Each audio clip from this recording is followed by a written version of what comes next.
Waxaa maalinkii labaad magaalada Muqdisho ee caasimadda Soomaaliya lagu soo gabagabeeyay shirka wada-tashiga arrimaha doorashooyinka qaran ee dalka, kaasoo ay ka qaybgalayaan madaxda dowlad goboleedyada dalka, maamulka gobolka Banaadir, iyo ra'iisul wasaaraha xukuumadda federaalk Soomaaliya.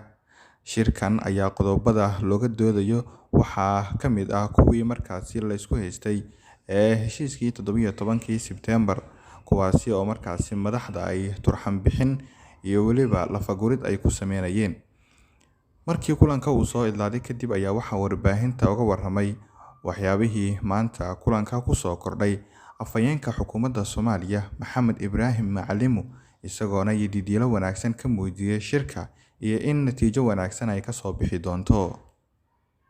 الرحمن الرحيم waxaa soo idlaaday maalintii labaad ee shirka golaha wada-tashiga qaran ee Soomaaliyeed ee arrimaha doorashooyinka kaasoo uu shir gudoominayay ra'iisul wasaare Maxamed Xuseen Rooble.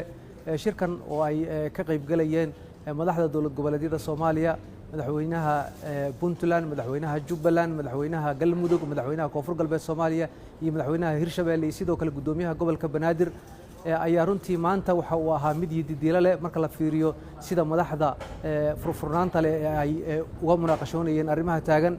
Runtii waxaa aad maanta loo guda galay ka hadlidda qodobadii humaaga uu ku jiray ee turxan bixinta u baahnaa ee la xiriiray ama marka ay timaado arrimaha doorashooyinka. Madaxdu si furan ayay maaragtay u bilaabeen inay arrimahaasi ka hadlaan. Marka la fiiriyana shirka waxaa la oran karaa aad buu uga horumarsanaa, uga wanaagsanaa marka la barbar dhigo shalay sidii uu ku bilowday. Waxaa la isku soo noqon doonaa haddii eedmo shirku way sii socon doonaan. Maalinta bari ayaa la isku imaanayaa oo madaxdu ay sii wadi doonaan shirkooda. Laakiin markaad fiiriso sida hadda ay madaxdu isula jaan qaaday iyo sida ay maaragtay arrimaha muhiimka ah ay u kala qaadanayaan, waxaad moodaa in horumar weyn uu jiro. waxaana la rajaynayaa in ugu dambeyntii natiijo wanaagsan ay shirkan ka soo baxdo. Laakiin madaxdu hadda waxa ay xoogga saarayaan in ay maaragtay turxaan bixiyaan oo qodob u qaadaan qodobadii maaragtay horey ay cabashadu ama tabashadu ugu jirtay.